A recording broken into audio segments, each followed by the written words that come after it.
नमस्कार दोस्तों, स्वागत है आपके अपने YouTube चैनल आपके अपने परिवार जी के वाई जीनियस सुभाष सर में। आज आप सब बच्चों के सामने एक सबसे बेहतरीन क्लास लेकर आए हैं, ठीक है भी। और लास्ट तक आप सभी बच्चे बने रहें भी, और कमेंट बॉक्स पे भी मेरे को ये इनके आंसर आप लिख लिख के बताना भी सभी बच्चे, ठीक है भी। पिछली जो वीडियो आपकी आई है उन वीडियो के प्रति भी आपका बहुत अच्छा प्यार मिल रहा है, और आगे से भी आशा है भी हर एक वीडियो के प्रति आप सब बच्चों का अच्छा प्यार मिलता रहेगा अभी। तो आज आपकी जो रहेगी वो हरियाणा सामान्य अध्ययन की, जैसे जिक्र करते हैं सामान्य अध्ययन की 27 नंबर क्लास रहेगी। कौन सी रहेगी? हरियाणा सामान्य अध्ययन टेस्ट क्लास नंबर कौन सी रहेगी? आपकी 27 रहेगी। इसमें आपको बड़े महत्वपूर्ण क्या है क्वेश्चन करवाए जाएंगे भी, बहुत महत्वपूर्ण क्वेश्चन है भी, ठीक है भी। बार बार एग्जाम के अंदर यहाँ से पूछे गए हैं। तो एक आशा है सभी बच्चों से भी, जैसे क्लास आप देखते हो, क्लास अगर आपको अच्छी लगती है तो आप क्लास को शेयर करने का भी काम करें, ठीक है भी। नए बच्चे देख रहे हैं तो हमारे चैनल को सब्सक्राइब करें। चलो क्लास आज की बेहतरीन क्लास शुरू करते हैं, बहुत ही इंपॉर्टेंट है। सबसे महत्वपूर्ण पहला जो क्वेश्चन दिया हुआ है, बहुत बार एग्जाम के अंदर ये क्वेश्चन पूछा गया है। अप्रैल 1919 के दिन महात्मा गांधी को हरियाणा में कहाँ से गिरफ्तार किया गया था? बार बार ये क्वेश्चन आपका रिपीट हो रहा है भी। 1919 के अंदर गांधी जी को हरियाणा में कहाँ से गिरफ्तार हुए थे भी? तो ये आपके कैथल, अम्बाड़ा, गुल्ला चिक्का या फिर पलवल का जैसे जिक्र किया। तो सब बच्चे जानते हैं कि महात्मा गांधी जो गिरफ्तार हुए थे अप्रैल 1919 के दिन पलवल से हुए थे। पलवल रेलवे स्टेशन पर इन्होंने गिरफ्तारी दी थी, और पलवल रेलवे स्टेशन से फिर इनको गिरफ्तार करके बम्बई जाने वाली ट्रेन के अंदर क्या दिया, चढ़ा दिया गया था, ठीक है भी। इंपॉर्टेंट है, ध्यान होना चाहिए। खास करके रोलेट एक्ट का जैसे हम जिक्र करते हैं उसके विरोध के लिए, जलियांवाला बाग हत्याकांड का जैसे जिक्र करते हैं उनके विरोध के लिए क्या जा रहे थे, अमृतसर जा रहे थे महात्मा गांधी, तो उनको रोका गया था अमृतसर जाने से, ठीक है भी। 1919 में आपको ध्यान होना चाहिए 1919 में रोलेट एक्ट कानून आया था, काला कानून। यानी किसी भी व्यक्ति को शंका के आधार पर क्या किया जा सकता था, गिरफ्तार किया जा सकता था। इसी के लिए विरोध में 13 अप्रैल 1919 के दिन अमृतसर के जलियांवाला बाग में एक जनसभा हुई थी, जिसमें सैफुद्दीन किचलू का हम जिक्र करते हैं, सतपाल का हम जिक्र करते हैं। तो उन्होंने एक सभा की थी। उस सभा में क्या हुआ, सैफुद्दीन किचलू और सतपाल को गिरफ्तार कर लिया था। उनकी रिहाई के लिए वो सभा हो रही थी, और उस सभा के ऊपर जनरल डायर ने क्या चलवा दी थी, गोलियां चलवा दी, ठीक है भी। जनरल डायर को मैंने बताया था 1940 में शहीद उधम सिंह ने कहाँ जाके मारा था, लंदन में, ठीक है। तो 1919 में कई घटनाएं घटी थी, ये भी ध्यान होना चाहिए। महात्मा गांधी पलवल से गिरफ्तार हुए थे 1919 में। उसके बाद में 1919 में जलियांवाला बाग हत्याकांड हुआ था, और 1919 में आपको ध्यान होना चाहिए रोलेट एक्ट कानून आया था, ठीक है। इसके अलावा एक क्वेश्चन और महत्वपूर्ण आपका बनता है भी, महात्मा गांधी जो है, महात्मा गांधी ने 1921 में ये जो आपका कालका शिमला रेल मार्ग है, इस रेल मार्ग की भी क्या की थी, 1921 में उन्होंने यात्रा की थी महात्मा गांधी ने। तो इंपॉर्टेंट क्वेश्चन बनता है भी, महात्मा गांधी ने कालका शिमला रेल मार्ग की यात्रा कब की थी? तो 1921 में, और 1919 में उनको पलवल से क्या किया गया था, गिरफ्तार किया गया, ठीक है भी। तो ये चीज़ आपको क्लियर होना चाहिए। चलो नेक्स्ट क्वेश्चन के बारे में चर्चा करते हैं। नेक्स्ट जो क्वेश्चन दिया हुआ आपका, ये भी बहुत महत्वपूर्ण क्वेश्चन है, बार बार एग्जाम के अंदर पूछा जा रहा है। यानी हरियाणा के उत्तर में निम्नलिखित में से कौन सा प्रदेश स्थित है? अभी देखो हरियाणा का जैसे हम जिक्र करते हैं, हरियाणा, ये जो आपका हरियाणा, इसके उत्तर, दक्षिण, पूर्व, पश्चिम हर एक जगह का आपको ध्यान होना चाहिए। हरियाणा के उत्तर में निम्न में से कौन सा प्रदेश स्थित है? तो ऑप्शन दिया हुआ है आपका, उत्तर प्रदेश है, राजस्थान है, हिमाचल प्रदेश और पंजाब। तो आप सब बच्चे जानते हैं हिमाचल प्रदेश जो है वो हरियाणा के उत्तर में स्थित है। यानी यहाँ जो आपका क्या रहेगा, आपका एचपी रहेगा, हिमाचल प्रदेश है। यहाँ आपका रहेगा यूपी, और यूपी और एचपी के बीच में यहाँ पर आपका रहेगा यूके उत्तराखंड का जैसे जिक्र करते हैं। यहाँ पर आप पीवी पंजाब का जिक्र करोगे, और यहाँ जो आपका रहेगा कौन सा रहेगा, राजस्थान, ठीक है भी। यानी दक्षिण पश्चिम का जिक्र करें राजस्थान, पश्चिम में क्या रहेगा, हरियाणा के पंजाब रहेगा। उत्तर में आप जिक्र करोगे तो हिमाचल प्रदेश, और उत्तर पूर्व का हम जिक्र करें तो आपका यूके उत्तराखंड, और बिल्कुल पूर्व में हम जिक्र करें तो कौन सा प्रदेश स्थित है, कौन सा राज्य स्थित है, आपका उत्तर प्रदेश। तो हरियाणा भारत का एक ऐसा राज्य है जिसकी 5 राज्यों के साथ क्या लगती है, सीमा लगती है, ठीक है भी। यानी हरियाणा की कितने राज्यों के साथ सीमा लगती है? 5 राज्यों के साथ लगती है। सबसे ज़्यादा जो लगती है वो राजस्थान के साथ लगती है, और सबसे कम लगती है वो किसके साथ है, उत्तराखंड के साथ। राजस्थान के साथ कितनी लगती हैं, 1262 का जैसे जिक्र करते हैं, ठीक है भी, किलोमीटर है। जबकि उत्तराखंड के साथ लगभग 11 किलोमीटर क्या लगती है, सीमा लगती है। तो ये चीज़ आपको क्लियर होना चाहिए भी, ठीक है भी। हरियाणा के 2 ऐसे ज़िले हैं जिसमें से हम रोहतक और चरखी दादरी का जैसे जिक्र करते तो उनकी सीमा किसी भी राज्य के साथ नहीं लगती, जबकि 20 ऐसे ज़िले हैं हरियाणा के जिनकी सीमा किसी न किसी राज्य के साथ लगती है। चलो नेक्स्ट क्वेश्चन के बारे में चर्चा करते हैं। नेक्स्ट क्वेश्चन भी आपका बड़ा महत्वपूर्ण है। हरियाणा का निम्नलिखित में से कौन सा प्राकृतिक भाग, यानी हरियाणा का निम्न में से कौन सा प्राकृतिक भाग सबसे बड़ा है भी, ठीक है भी। यानी कौन सा भाग सबसे बड़ा है, जैसे जिक्र किया है रेतीला है, ठीक है, रेतीला का जिक्र किया है, अरावली की पहाड़ियाँ और शुष्क मैदान है, मैदानी भाग या शिवालिक की पहाड़ियाँ। आप सब बच्चे जानते हैं इस चीज़ के बारे में। यानी मैदानी जो भाग है हरियाणा का वो सबसे ज़्यादा है, ठीक है, मैदानी भाग सबसे ज़्यादा है। पश्चिमी हरियाणा का जिक्र करते हैं तो वहाँ पर रेतीला भाग है, ठीक है भी, क्या है, रेतीला भाग है। पश्चिमी हरियाणा का जैसे पश्चिमी दक्षिणी का हम जिक्र करते हैं, ये भिवानी हिसार के आसपास के क्षेत्र का जिक्र करें तो ये रेतीला भाग है। राजस्थान से सटा हुआ जो क्षेत्र है रेतीला भाग। अरावली की पहाड़ियों का शुष्क मैदानी भाग हुए, ये भी आप महेंद्रगढ़ का जैसे जिक्र करते हो। ये भिवानी का जो क्षेत्र है खास करके अरावली की जो पहाड़ियाँ, इन पहाड़ियों की तलहटी में जो मैदान है उन मैदानों का जैसे जिक्र किया है। और हमारा जो समतल जो मैदान है, समतल जो क्षेत्र है हरियाणा का वो सबसे ज़्यादा है, ये आपको क्लियर होना चाहिए। इसके अलावा जैसे हम उत्तर की ओर जिक्र करते हैं, उत्तर पूर्व की ओर जिक्र करें तो क्या है, आपकी शिवालिक की पहाड़ियाँ हैं भी। मैंने कई बार आपको बताया है भी भारत का हरियाणा एक ऐसा राज्य है जिसमें विश्व का सबसे प्राचीन पर्वत है और विश्व का सबसे नवीन पर्वत चीज़ है। यानी प्राचीन का मतलब मैंने क्या लिखा है आपको, अरावली पर्वत सबसे प्राचीन पर्वत है हरियाणा के अंदर है, और विश्व का सबसे नवीन वलित पर्वत आपका शिवालिक अर्थात हिमालय पर्वत है, हरियाणा के अंदर स्थित है। तो चलो नेक्स्ट करते हैं चर्चा नेक्स्ट क्वेश्चन के बारे में। ये भी बड़ा महत्वपूर्ण क्वेश्चन है। हरियाणा का सबसे प्राचीन व प्रमुख नहर कौन सी है भी, ठीक है, बार बार ये क्वेश्चन आपका रिपीट हुआ है। यानी हरियाणा की सबसे प्राचीन व प्रमुख नहर का जैसे जिक्र किया है, गुड़गांव नहर है, पश्चिमी यमुना नहर है, भाखड़ा नहर है, या फिर भिवानी नहर का जैसे जिक्र किया। तो आप सब बच्चे जानते हैं पश्चिमी यमुना जो नहर है ये हरियाणा की सबसे प्राचीन और प्रमुख नहर है। किस नदी से निकाली गई है, आपकी यमुना नदी से निकाली गई है। कहाँ से निकली है, आपको ध्यान होना चाहिए, यमुना नगर, यमुना नदी से पश्चिमी यमुना नहर निकाली गई है। यमुना नदी हरियाणा में जो प्रवेश करती है वो यमुना नगर के अंदर कहाँ पर करती है, आपकी यमुना नगर। इसी यमुना नदी के प्रवेश के कारण ये हरियाणा को यमुना नगर को किस नाम से जाना जाता है, यानी यमुना नगर जो नाम दिया गया है ना वो किसके कारण, यमुना नदी के कारण इसको ये नाम दिया गया है, ठीक है भी। तो महत्वपूर्ण क्वेश्चन है। हरियाणा में यमुना नदी यमुना नगर में प्रवेश करती है, कलेसर राष्ट्रीय उद्यान का जैसे जिक्र करते हैं उसमें प्रवेश करती है, और लगभग 320 किलोमीटर का सफ़र तय करती हुई किसमें, उत्तर प्रदेश में जाके गंगा नदी में मिल जाती है, ठीक है। इलाहाबाद का जैसे हमें जिक्र करते हैं, गंगा की सबसे लंबी सहायक नदी है आपकी यमुना। तो ठीक है, ये चीज़ आपको क्लियर होना चाहिए, बहुत इंपॉर्टेंट क्वेश्चन है। उसके बाद में जैसे नेक्स्ट क्वेश्चन का हम जिक्र करें, नेक्स्ट क्वेश्चन है हरियाणा के निम्नलिखित में से किस जिले में लाल चेस्टनट मिट्टी पाई जाती है। ये क्वेश्चन भी 2-3 बार आपका रिपीट हुआ है, बार बार ये क्वेश्चन आपका पूछा जाता है। लाल चेस्टनट मिट्टी का जैसे हमें जिक्र करते हैं, यानी हरियाणा के निम्नलिखित में से किस जिले में लाल चेस्टनट मिट्टी पाई जाती है।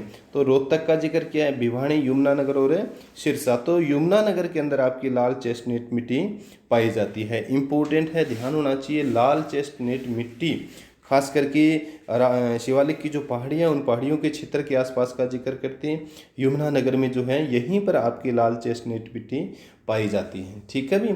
यमुनानगर हरियाणा का एक ऐसा जिला है जहाँ पर सर्वाधिक क्या होता है, गन्ने का उत्पादन होता है, और कागज़ नगरी के नाम से भी इसको जाना जाता है, पेपर सिटी के नाम से इसको जाना जाता है, ठीक है भी। अब्दुल्लापुर इसका क्या था, प्राचीन नाम था भी, ये चीज़ भी आपको क्लियर होना चाहिए। तो लाल चेस्टनट मिट्टी आप पता बताओगे यमुनानगर में, ठीक है भी। नेक्स्ट क्वेश्चन के बारे में चर्चा करते हैं। चलो नेक्स्ट क्वेश्चन जो हरियाणा के किस भाग में वर्षा अधिक होती है, याद करना।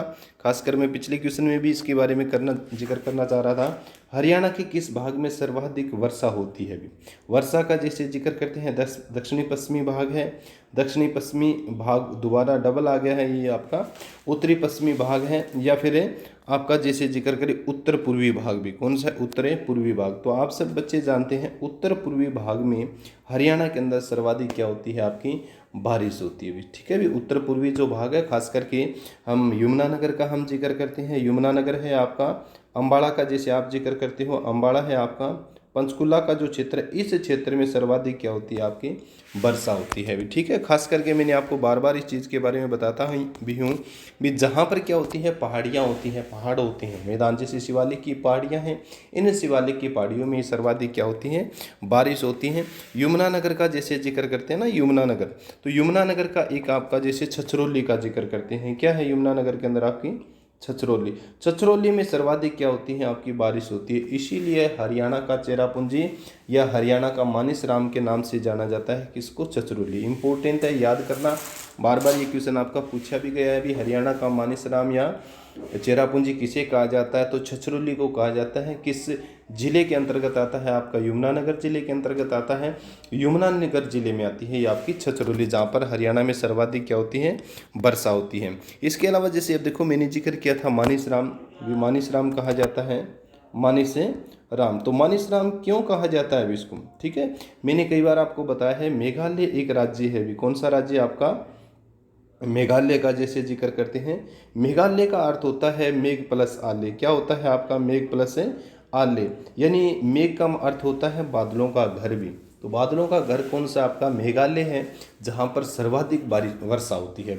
यानी विश्व में सबसे ज़्यादा वर्षा कहाँ रिकॉर्ड की जाती है आपकी, मेघालय के अंदर की जाती है। और मेघालय में हम जिक्र करें वो कौन सा स्थान आपका, मानसराम।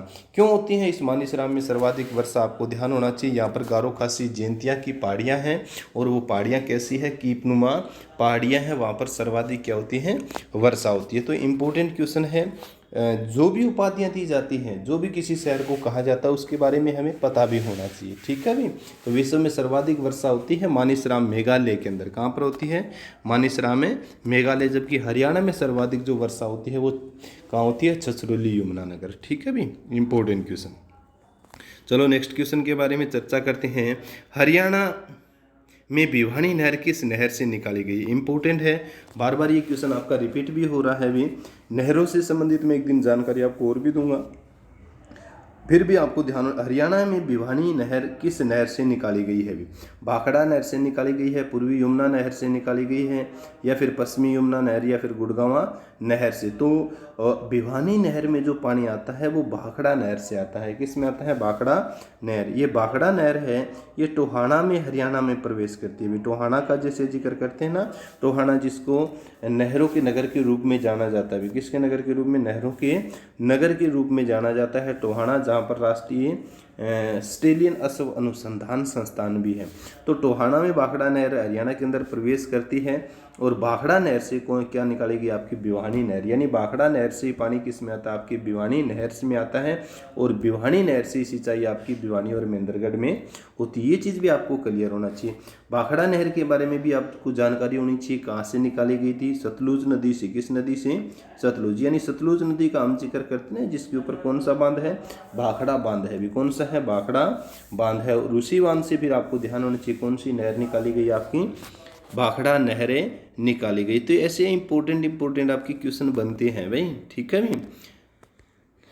नेक्स्ट क्वेश्चन दिया हुआ है, 1947 में भारत के स्वतंत्र होने के पश्चात तक हरियाणा किस प्रांत का भाग रहा था भी। यानी 1947 में भारत आज़ाद हो गया 15 अगस्त 1947, उसके बाद भी जैसे जिक्र किया है भी हरियाणा किस प्रांत का भाग रहा था भी। आप सब बच्चों को मैंने पहले भी कई बार इस चीज़ के बारे में बताया है भी, हरियाणा पहले क्या था, पंजाब के साथ हरियाणा को जोड़ा गया था 1858 में भी, ठीक है। यानी 1857 की क्रांति के बाद में पंजाब को किसके, हरियाणा को किसके साथ जोड़ दिया गया था, पंजाब के साथ जोड़ दिया गया था। वो आपको ध्यान हो, उसके बाद में भारत आज़ाद हो गया 15 अगस्त 1947 को भी। कब आज़ाद हुआ, 15 अगस्त 1947।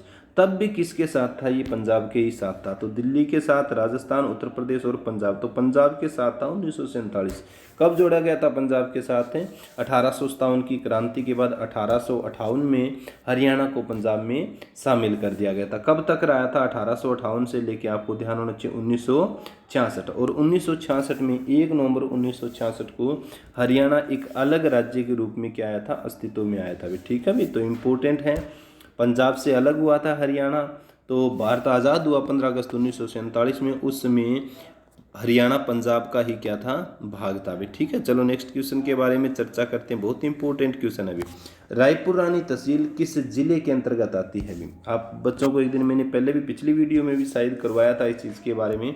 हरियाणा में तहसीलों का जिक्र करते हैं तो पहले 83 थी, प्लस 10 और बन गई, अब कितनी होगी 93 तहसील हुई है। तो 10 ये तहसीलें बनी थी ना, उसमें एक तहसील बनी थी आपकी रायपुर रानी। तो रायपुर रानी का जैसे जिक्र करते हैं ये सोनीपत में आती है, जिक्र करें सोनीपत, गुरुग्राम, रोहतक या फिर पंचकुला। तो पंचकुला में क्या है आपके रायपुर रानी है। वर्तमान समय में हरियाणा के अंदर कितनी जो तहसील आपकी 93 तहसील है, उससे पहले कितनी थी आपको 83। मैंने पिछली वीडियो में भी आपको बताया था भी हमें 83 भी याद रखना है और 93 भी याद रखना है। ठीक है भी। तो रायपुर रानी जो है वो किस जिले के अंतर्गत आती है आपकी? पंचकुला जिले के अंतर्गत आती है। चलो नेक्स्ट क्वेश्चन के बारे में चर्चा करते हैं। यमुनानगर को जिले का दर्जा कब मिला था भी? यमुनानगर को जिले का दर्जा कब मिला था? 1 दिसंबर 1990 का जैसे जिक्र करते हैं 1990, 1 जनवरी 1988, 1 नवंबर 1989 या फिर 1 नवंबर 1966 का जैसे जिक्र किया है। ठीक है भी।